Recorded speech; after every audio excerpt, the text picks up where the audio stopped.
오늘 우리에게 주신 말씀은 창세기 12장 7절에서 9절까지의 말씀입니다. 우리 하나님의 말씀을 경외하는 마음으로 자리에서 일어나셔서 한 목소리로 봉독하도록 하겠습니다. 함께 봉독합니다. 주님께서 아브람에게 나타나셔서 말씀하셨다. 내가 너의 자손에게 이 땅을 주겠다. 아브람은 거기에서 자기에게 나타나신 주님께 제단을 쌓아서 바쳤다. 아브람은 또 거기에서 떠나 베델의 동쪽에 있는 산간 지방으로 옮겨가서 장망을 쳤다. 서쪽은 베델이고 동쪽은 아이이다. 아브람은 거기에서도 제단을 쌓아서 주님께 바치고 주님의 이름을 부르며 예배를 드렸다. 아브람은 또 길을 떠나 줄곧 남쪽으로 가서 네겝에 이르렀다. 아멘. 앉으시기 바랍니다. 오늘은 주의 공의와 정직을 구하라 라는 제목으로 함께 말씀 나누도록 하겠습니다. 요즘 시대를 표현하고자 한다면 저는 한 문장으로 좀 이렇게 표현하고 싶습니다. 거짓에 익숙한 세상이지 않을까 싶습니다. 사람들을 믿기가 쉽지 않아요. 그러니까 그냥 이렇게 얘기하는데 모르는 사람은 한번 이제 생각을 합니다. 왜 저런 얘기를 하지라는 생각으로 사람들을 보게 됩니다. 교회 안에서도 마찬가지예요. 교회 안에서도 새로운 사람들이 오면 우리가 너무 환영하지만 시대가 이상해져서 항상 뭘 염두에 둬야 돼요? 혹시 언제든지 이단이 올 수 있다는 생각을 하고 있어야 돼요. 왜냐하면 이제 제가 듣기에 목사님들한테 듣기로는 이미 대도시에는 신천지도 들어와 있고 이단들이 들어와 활동하고 있거든요. 교회 안에도 그냥 들어옵니다. 그래서 성경 공부를 하자라고 얘기를 하죠. 그래서 우리가 항상 생각하고 있어야 돼요. 모든 사람이 정직하진 않다라는 걸 디폴트로 갖고 우리가 좀 살아가야 돼요. 제가 저희 아이들한테도 얘기하거든요.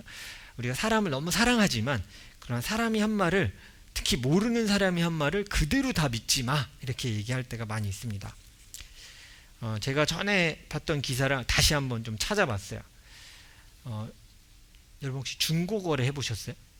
여기 키즈지나 또 뭐죠? 페이스북에 마켓플레이스 뭐 이런 걸로 해서 이제 차를 주고 사기도 하고 뭐 이거 이것저것 하기도 합니다. 근데 한국에서 어떤 사건이 있었냐면 노트북을 100만 원 주고 중고로 주문을 했어요. 근데 묵직하게 와서 신나서 열었는데 뭐가 들었을까요? 벽돌이 들어있었어요. 그리고 사기니까 이게 뭡니까? 그랬는데 잠적한 거죠. 아이디 다 지우고 100만 원을 갖고. 근데 이게 한두 명이 아닌 거예요. 벽돌 장수였어요. 그러나 돈은 노트북급으로 100만 원씩 받아서 사기를 쳤죠. 아마 이런 걸 당해보신 분 계세요? 중고거래나 어떤 온라인에서 주문했는데 당한 거. 또 어떤 분은 상표를 얘기하면 안 되나? 그 중국 T로 시작하는 그런 데 주문했는데 정말 필요한 것을 주문했는데 그 사진 그대로 인쇄돼서 레터지가 온 거야. 그래서 돈은 돈대로 날렸는데 이게 뭐 환불하기도 애매하고, 왜냐면 너무 싸서 샀는데 1불이어서 샀는데 종이가 왔어. 근데 잘 보니까 물품이란 얘기는 없는 거죠. 그냥 사진 본 이 물품을 보내드립니다. 그러니까 사진에는 이 종이를 찍은 거였으니까 종이를 보내드린 거죠. 6년간 제가 통계를 찾아봤더니 지난 6년간 한국에서 중고거래 사기로 사람들이 돈을 잃어버린 거죠. 사기당한 금액이 3,300억이래요. 6년, 이게 가짜로 물건을 속여서 사람한테 돈을 한 사기친 금액이 3,300억이라고 하더라고요. 그래서 막 요즘 K 문화, 뭐 K만 붙으면 막 자부심이 있다가 갑자기 이것도 K인가? 심각한데? 여기도 물론 마찬가지예요. 여기도 잠깐 프라우드나 이런 것들이 스캠이 많아서 이거 못지않게 캐나다에서 외국으로 돈 빠져나가는 게 굉장히 많습니다. 서로 믿기 힘든 세상이 됐어요. 그리고 한국에서는 또 쿠팡 사건이 있었잖아요. 그러면서 사람들이 서로 이제 내 정보가 나갔기 때문에 언제든 나는 또 속을 수도 있다라는 생각을 하게 돼요. 여러분 모르는 번호 전화 받으세요? 저도 사실은 누구보다 모르는 전화는 제가 잘 받아야 되는 사람이잖아요. 그냥 이제 교회 찾아가려고요. 그럴 수 있는데 저도 겁이 나요. 그래서 저는 항상 전화가 오면 가만히 들어요. 한국인이면 여보세요 하겠지. 아니면 끊겠지란 마음으로 귀에 대고 아무 말 하지 않아. 그러면 대부분 이제 사기 전화나 이런 거는 아무 얘기 없이 그냥 끊어져요. 여보세요 하는 순간 탁 넘어가요, 여러분. 그 청소년들도 모르는 번호다. 그럼 이렇게 귀에 대고 받고 가만 아무 말도 하지 마세요. 그러면 사귀면 대부분 끊을 거예요. 그리고 뭐 엄마나 엄마 친구들이면 여보세요 그러면 이제 그때 받으면 되는 거예요. 이게 그러다 보니까 무섭습니다. 누구를 믿고 누구를 의심해야 될지도 모르겠고. 근데 제가 들은 걱정은 이거였어요. 우리 자녀들도 우리들도 이제 너무 많은 거짓에 노출되니까 거꾸로 웬만한 거짓에는 우리의 양심도 반응하지 않는 거예요. 요 정도 거짓말쯤은 요 정도의 좀 부정직함은 괜찮지 않을까? 다 그러고 사는데 뭐 라는 마음으로 그냥 넘어갈 수도 있다 라는 생각을 우리가 해야 돼요.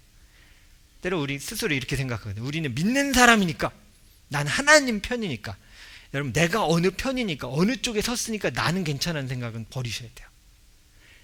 나는 하나님 앞에 괜찮은 거야. 내가 어느 편에 있는가가 아니라 하나님 말씀대로 정직하게 행하는가를 끊임없이 우리는 점검해야 돼요.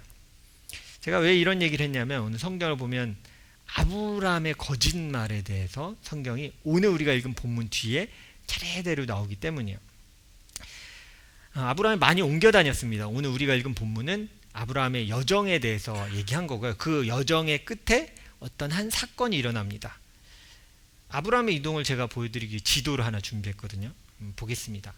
우리가 갈대아 우르에서 아브라함이 이동했다 야근데 상당히 여러분 긴 거리예요. 그러니까 바벨론이면 이렇게 포로기 때는 나중에 구약성경에 이렇게 끌려가는 것보다 더 긴 거리를 갈대아 우르 지역에서 이렇게 하란을 거쳐서 쭉 세겜까지 내려온 거야. 오늘 얘기한 게 베덴 우측 여기는 아이성 사이에서 제단을 쌓고 드렸다. 그러니까 여기까지 지금 아브라함이 이동을 한 겁니다. 근데 이렇게 이동을 하면서 많은 사람들을 만나고 목축을 하니까요. 동물을 키워내니까 사람들도 만나고 누군가 근처에서 살게 되잖아요. 반드시 살게 돼요. 근데 그러다 보니까 이제 문제가 생기는 겁니다. 오늘 성경 바로 뒤에 부분은 어떤 장면이 나오냐면 아브람이에요. 아직은 이름이 바뀌지 않았습니다. 아브람이 아내인 사라에 대해 걱정이 하나 있어요. 여러분 잘 아는 걱정. 뭐 때문에 걱정이 많을까요? 남편이. 부인이 너무 예뻐서 걱정이에요. 너무 예뻐서 이거 어딜 데려가질 못하겠어. 왜냐하면 이 시대는 사실은 뭐 이게 치안이 좋은 시대가 아니잖아요. 그러니까 부인이 예쁘면 이게 남편이 어떻게 될지 모르는 시대이기도 해요.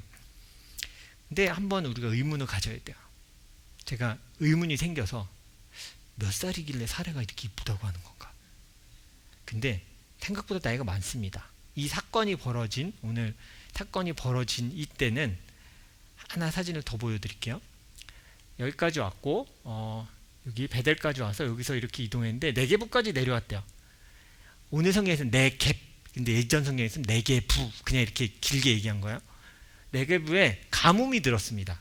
그래서 아브라함이 어디로 이동하냐면 지금 이집트, 애굽으로 이동을 해서 여기 얼마나 푸르러 보여요. 항상 여기 이렇게 나가갖고 여기 쭉 여기 수에즈 운하가 지금 여기에요, 여러분. 지금 여기 물류하는 데가 여기고 이렇게 와서 여기 와서 살려고 들어왔어요. 근데 걱정이 있었던 거죠. 너무 예뻐서 사람들이 내 부인 데려가면 어떡하지? 이런 걱정이 있었던 거예요. 사라 나이가 몇 세냐면 아브람과 10살 차이 정도로 보여지거든요. 성경 여기저기 다 뒤지면 이 당시 나이가 69세입니다. 여러분, 나는 거울을 보면서 나 요즘 피부가 예전 같지 않아. 그러지 마세요. 사라는 더 나이가 많았어요. 물론 지금의 이 생체의 기준과 그때는 좀 다를 겁니다. 분명히 달라요. 왜냐하면 170세까지 살았는데 뭐 아이를 낳은 그 나이도 보면 되게 뒤쪽에 있거든요. 지금 뭐 20대 때 아이 낳는 게 아니라 뭐 40대 뭐 이렇게 가는 걸 보면 뭔가의 기준은 달랐을 것 같지만 분명한 건 나이가 많은 건 분명해요. 성경이 그렇게 얘기하니까 나이가 많았다라고 얘기하는 거죠.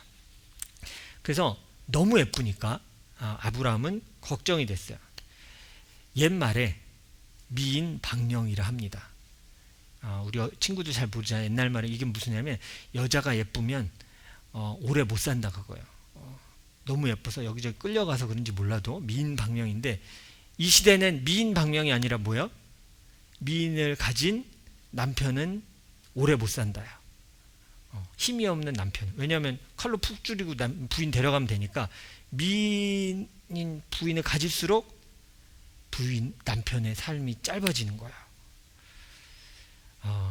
자, 여러분, 우리 옆에 부부끼리 한번 인사하도록 하겠습니다. 자, 아내가 남편에게 인사해 주세요. 당신 어떡하냐 이제. 시작. 당신, 자, 빨리 해주세요. 당신 큰일 났다. 시작. 당신 큰일 났다 이제. 그럴 때 남편들은 속으로 무슨 생각을 할까요? 난 장수할 거야. 난 오래 살 거다. 난 오래 살 거다. 이럴 수도 있을 텐데, 사실은 이 시대는 표현하자면 야만의 시대이기 때문에 부인이 예쁜 걸 가지고 진짜 죽을 수 있는 때인 거죠. 그래서 아브라함은 아내 때문에 목숨을 잃을까봐 거짓말을 하나 하게 됩니다. 사실 오늘 나오는 이 사건은 거짓말을 첫 번째 하는 이 사건인데요. 이집트에 들어가서 얘기를 하는 거죠. 내 부인이 아니라 뭐라고 얘기해요? My sister, 이렇게 얘기하는 거예요. 내 누이입니다 라고 그 지역의 왕에게 소개하는 거예요. 사람들이 데려갈 것 같으니까 미리 얘기하는 거야. 내 누이입니다. 왜냐하면 혹시 데려가더라도 나를 죽이지 않고, 오빠니까 죽일 필요는 없으니까 오빠한테 그럼 선물 주고 부인을 데려가면 되니까 죽지 않으려고 내 시스터입니다 라고 얘기를 했던 거예요. 지금 남편, 부인들이 듣기에는 지금 미쳤구나 할 만한 행동인데, 사실 아브라함은 이 행동을 한 번 하지 않습니다. 두 번 해요.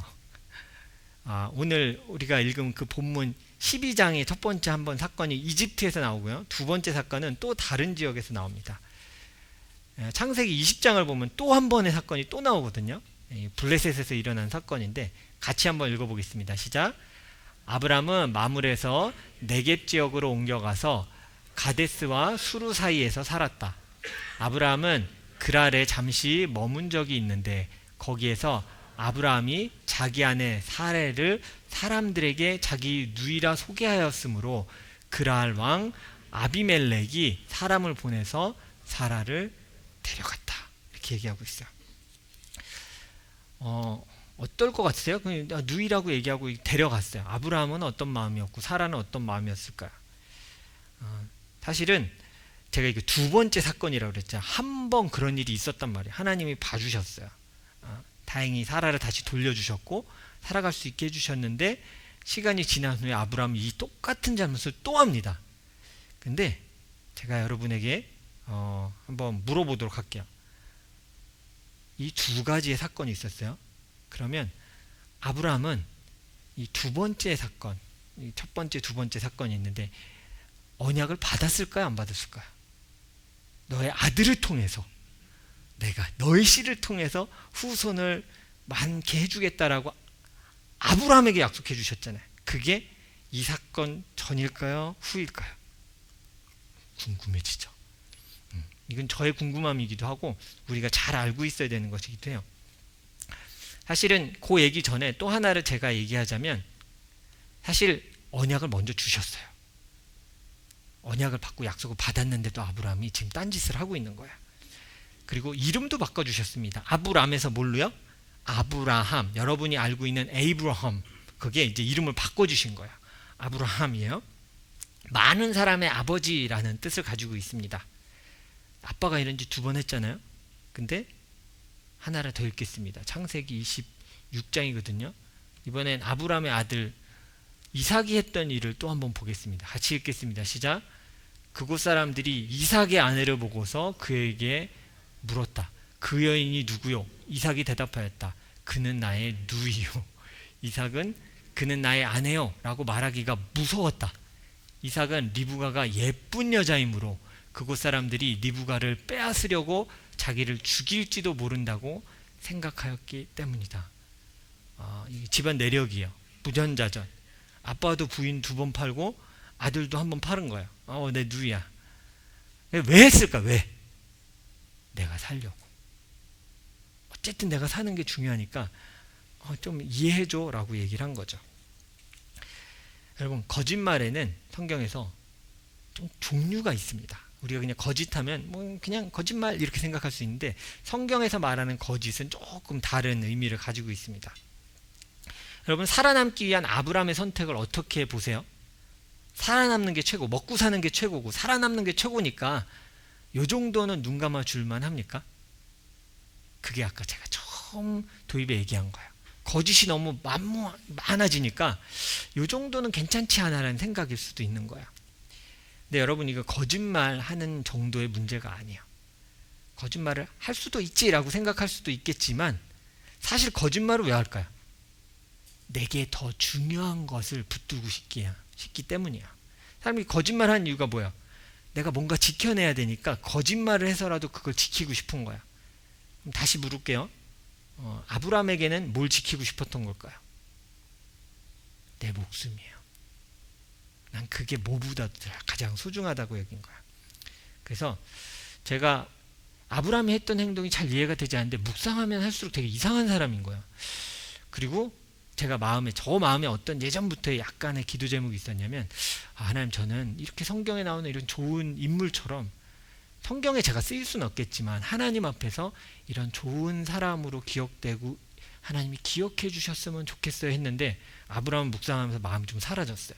왜냐하면 몇천 년 동안 사람들이 이 사람의 잘못을 이렇게 파잖아요. 계속 이야 이러면서 보잖아요. 좋은 일도 많이 했지만 나쁜 일도 계속 보잖아요. 그래서 그냥 전 만족합니다, 주님. 그냥 주님의 자녀로 열심히 살겠습니다, 이런 얘기를 하게 돼요. 아브라함이 선택한 게 여러분 어떤 의미인지 아세요? 아브라함이 선택했어요. 그럼 내 아내, 와이프 사레는 나의 누이라고 말한 건 무슨 의미인지 아세요? 이게 어린 우리 학생들도 잘 들으세요. 대놓고 말하면 이겁니다. 읽어보세요. 시작. 사레가 다른 이의 아내가 된다는 것에 동의하는 행동이에요. 틀려요? 맞아요. 안 돌려줬다면 그냥 가만히 있는 거야. 죽을까봐. 그리고 떠나는 거야. 아내를 두고 떠나는 거야. 그게 원래 계획이었다고요. 이렇게 행동한 건 내가 살기 위해서 뭐에 동의한 거예요? 사례가 다른 사람의 아내가 된다는 것, 내 아내인데 그것을 동의한 거예요. 그냥 거짓말이에요? 자, 여러분이 이 시간 배심원이 좀 되는 겁니다. 여기 법원은 배심원 제도인데, 영어로 제가 까먹었어요. 배심원 제도가 있죠. 법원에 코트에 나오라 그러면 그냥 일반 시리든십이 가서 의견을 내는 거예요. 저건 길트입니다, not guilty입니다, 뭐 이렇게 하는 게 있잖아요. 여러분에게 물을게요. 이건 죄입니까 아닙니까? 죄예요. 부정할 수 없는 죄예요. 근데 그냥 살려면 저 정도 할 수 있지라고 사람들은 여기는 거예요. 성경에서는요, 거짓을 말할 때 조금 다른 시선으로 거짓을 정의합니다. 우린 거짓 그러면 뭔가 그냥 진짜인 걸 조금 뭐 하는 건가 이렇게 생각하는데, 성경이 말하는 이 거짓은 조금 의미가 달라요. 좀 시선이 다르다고 제가 얘기할 수 있을 것 같아요. 제가 오늘 두 가지로 거짓을 좀 정의하겠습니다. 성경에서 말하는 거짓은 무엇인지. 첫 번째요. 같이 읽어볼게요. 시작. 거짓은 하나님의 주권을 인정하지 않는 행동을 거짓으로 성경은 얘기해요. 아브라함이 어떻게 제가 아까 물어봤잖아요. 아브라함이 거짓말할 때가 약속을 받은 후일까요 전일까요 물었잖아요. 이미 언약의 약속을 받을 때였어요. 오늘 12장 2절을 볼게요. 우리가 오늘 7절부터 읽었는데 그 앞으로 쭉 가볼게요. 자, 같이 한번 읽어보겠습니다. 시작. 내가 너로 큰 민족이 되게 하고 너에게 복을 주어서 내가 크게 이름을 떨치게 하겠다. 너는 복의 근원이 될 것이다. 우리가 너무 잘 아는 아브라함의 주신 언약의 말씀, 이거 주신 후에 아브라함이 이렇게 행동한 거예요. 그래도 아브라함에게 아들 주시겠다고 이 약속이랑 또 너를 통해 아들을 주겠다는 약속은 좀 다른 거잖아요 라고 얘기하실 수 있어요. 근데 오늘 우리가 본 창세기 20장 두 번째 사건은 이미 아브라함의 이름도 바꿔주셨고요. 너가 아들을 낳을 것이다. 1년 후에 아들을 낳을 것이다 라고 천사들이 찾아와서 이렇게 얘기해 주는 거 있잖아요. 그 장면은 여러분 창세기 18장이에요.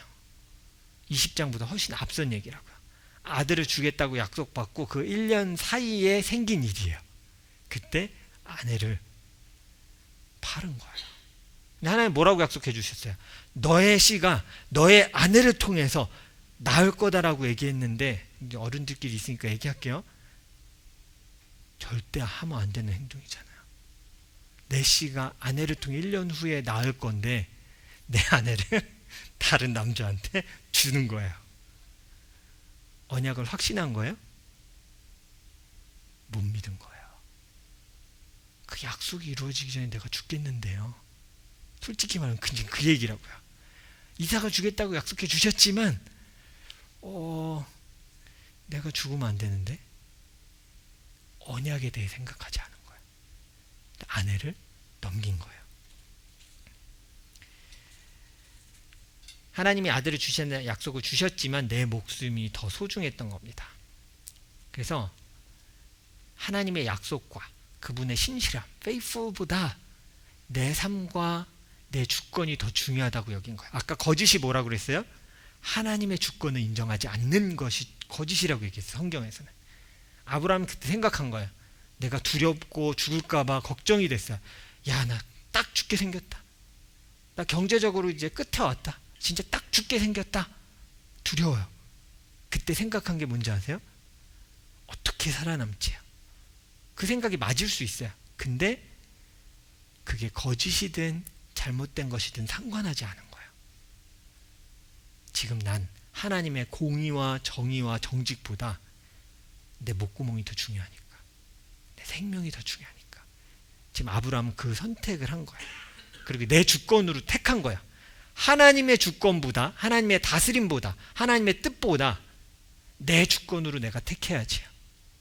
내가 살아남아야 되니까, 먹고 살아야 되니까 택해야지라고 생각한 거예요. 두 번째는 성경 거짓을 이렇게 표현해요. 읽어볼까요? 시작. 거짓은 진실을 조금 바꾸는 것입니다. 완전 거짓말은 아니라고 스스로 변명하는 거예요. 전 가끔 제가 설교 준비할 때 되게 놀라는 게, 설교를 준비하는데 이 주제에 대해서 누군가 얘기할 일이 주중에 생길 때가 있어요. 그래서 이 얘기를 어떻게 하게 되네? 아마 제가 계속 생각하고 있으니까 얘기를 하게 되겠죠. 그럼 거짓을 조금만 진실을 바꾸는 것을 성경에서는 그걸 거짓이라고 얘기해요. 진실인데 조금 얘기 안 하는 게 아니라 그냥 거짓이라고 얘기해요. 사기꾼은 100%의 가짜로 사기치지 않습니다. 95%의 진실과 혹은 98%, 99%의 진실에 딱 1%의 거짓을 얹으면 그게 사기예요. 사람을 속일 수 있는 거예요. 성경은 이걸 거짓이라고 표현합니다. 죄라고 얘기해요. 그래서 오늘 이게 중요한 거야. 창세기 20장 12절 아브라함의 말입니다. 아브라함에게 따졌어요. 왜 누이라고 속였냐고 아비멜렉 왕이 물었어요. 책망한 거야. 너 때문에 우리가 다 망할 뻔했잖아 라고 얘기하는데 이렇게 변명합니다. 읽어볼까요? 시작. 그러나 사실을 말씀드리면 나와 나의 아내가 나의 누이와는 것이 틀린 말은 아닙니다. 아내는 나와 어머니는 다르지만 아버지는 같은 이복 누이이기 때문입니다. 그러니까 형제긴 한데 배다른 형제입니다. 이렇게 표현합니다. 이 당시에는 친척 안에 가족 안에 결혼하는 게 가능했고요. 많이 있었던 일이에요. 왜냐하면 여러분이 잘 알고 있는 야곱, 이제 우리 통독하는 분은 벌써 읽었죠. 야곱, 레아 라헬도 사촌 관계잖아요. 그러니까 서로 그 당시엔 가능했던 일이었어요. 근데 잘 보세요. 뭘 뺐어요? 거짓말은 아닌 것 같지만 그러나 그 여인이 사례가 지금은 나의 아내가 되었습니다. 나의 아내입니다. 사실을 뺀 거야. 그러니까 완전 거짓말이 아닌 것처럼 얘기하지만 성경은 그걸 뭐라고 얘기해요? 거짓이라고 얘기하는 거야. 진리를 살짝만 틀어놓는 것. 중요한 사실을 말하지 않는 것. 가장 중요한 사실을 숨기는 것을 거짓이라고 얘기해요. 우리는 이 땅 가운데 하나님 앞에서 정직한 사람으로 살아가기를 결단하는 사람들입니다. 하나님의 이런 약속을 신뢰하지 않는 아브라함을 그리고 이삭을 하나님은 그대로 품어주셨어요. 전 너무 감사한 게 그런 잘못을 했음에도 불구하고 하나님의 약속은 신실하게 그를 통해 이루어진 거예요. 그럼 이건 은혜입니다. 축복입니다.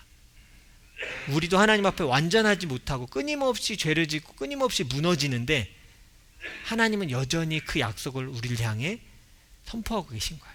나는 흔들리지 않는다. 난 너를 향한 나의 계획을 이룰 거다라고 얘기하고 계신 거예요. 우리 젊은 청소년들도 청년들도 장년들도 꼭 기억하셔야 돼요.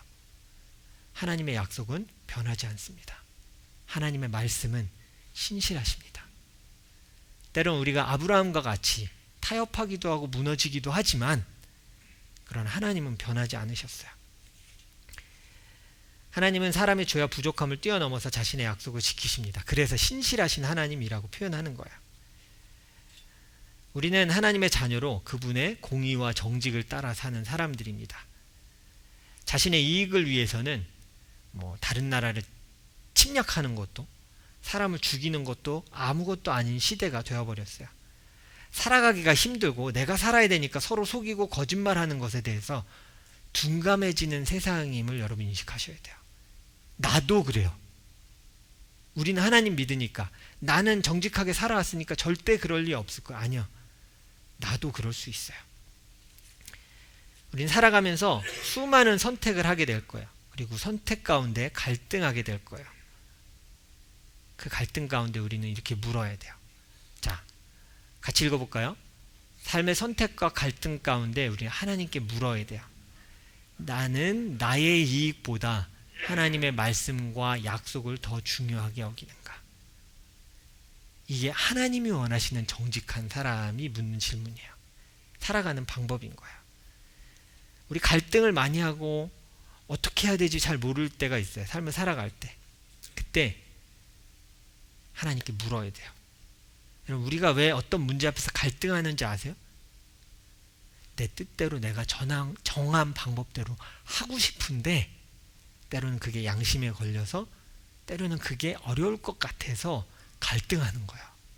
아, 저게 좀 더 쉬워 보이는데 다른 방법은 없을까? 하나님이 알려주시는 하나님 방법을 이미 알아요. 뭔지 알아요. 밥도 알아요. 해결해야 될 이 길이 뭔지도 알아요. 근데 갈등하는 거예요. 왜요? 그거 아니라 좀 쉬운 길이요, 하나님. 그거 아니라 내가 원하는 길을 좀 주시면 안 될까요? 그래서 갈등하는 거예요. 선택을 못하는 거예요. 우리가 기억해야 될 것은 같이 읽겠습니다. 우리의 근심과 두려움은 하나님의 약속의 신실하심을 믿지 못했기 때문이에요. 아브라함이 왜 죽을까 봐 두려워했어요? 하나님 분명 약속해 주셨잖아요. 거짓말하기 전에 내가 너에게 복을 주겠다. 복의 근원이 되게 하겠다고 이미 주셨잖아요. 근데 두 번째 또 잘못해요. 그 전엔 이미 약속해 주셨잖아요. 너의 씨를 통해 너의 자손이 하늘의 별과 같이 바다의 모래와 같이 많게. 근데 그걸 믿지 못한 거예요. 그래서 근심하고 두려워하는 거예요. 그리스도인의 근심과 두려움의 근본을 아셔야 돼요. 하나님의 신실하심을 붙들지 못하기 때문이에요. 아무리 약속해줘도 저번에 문제를 해결해 줬는데도 또 고민하는 거야. 저번엔 됐지만 이번엔 안 될 것 같아요. 전에는 그 은혜를 주셨지만 이번엔 안 될 것 같은데요. 똑같은 두려움이라고요. 아브라함에게. 약속을 주셨다면 나는 죽지 않을 거 아니에요. 그 언약을 이루어 주실 거 아니에요. 근데 매번 고민한 거예요.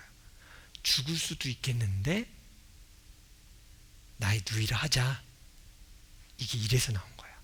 그냥 한 얘기가 아니라 선택한 거예요. 하나님의 주권보다 내 방법을 선택한 거예요. 두려워하고 갈등하는 가운데 결국 결정했지만 그 결정은 나의 주권이었던 거예요. 내가 결정해야지. 오늘 살아가는 우리에게 마음의 근심과 두려움 가운데 살아가는 우리에게 하나님이 말씀하고 계신 거예요. 같이 읽어볼까요? 뭐라고 말씀하시나요? 나의 약속을 신뢰하라. 우리가 왜 말씀을 묵상하나요? 왜 말씀을 읽나요? 많이 읽으면 좋은 그리스도인 같아서? 뭔가 깨달으면 똑똑한 사람이 될 것 같아서? 아니에요. 그 약속이 신실함을 잊지 않기 위해서 자꾸 보는 거예요. 맞아, 이 약속대로 해주신다고 했으니 내 두려움은 이 말씀에 근거한다면 지금 필요하지 않아. 난 너무 쓸데없는 걱정을 많이 하고 있는 거야. 난 너무 쓸데없이 두려워하는 거야. 약속해 주셨는데 다시 하나님의 약속을 근거로 붙드는 겁니다. 주님의 말씀과 약속을 붙들고 다시 담대하게 이 땅을 살아가는 여러분 되시기를 바랍니다. 우리 삶 가운데 두려움이 분명히 있을 거예요. 근심도 있을 거예요. 어떡하지? 그러면 그 문제를 볼 것이 아니라 나에게 주신 약속을 보셔야 됩니다. 성경은 그러라고 주신 거예요. 하나님의 말씀은 그래서 듣는 거예요. 이 한 주를 살아가면서 다시금 하나님의 약속을 온전히 붙들고 또 그 말씀을 따르며 살아가겠다고 다짐하는 우리 성도님들 되시기를 주님의 이름으로 축원합니다. 이 시간 함께 기도하겠습니다.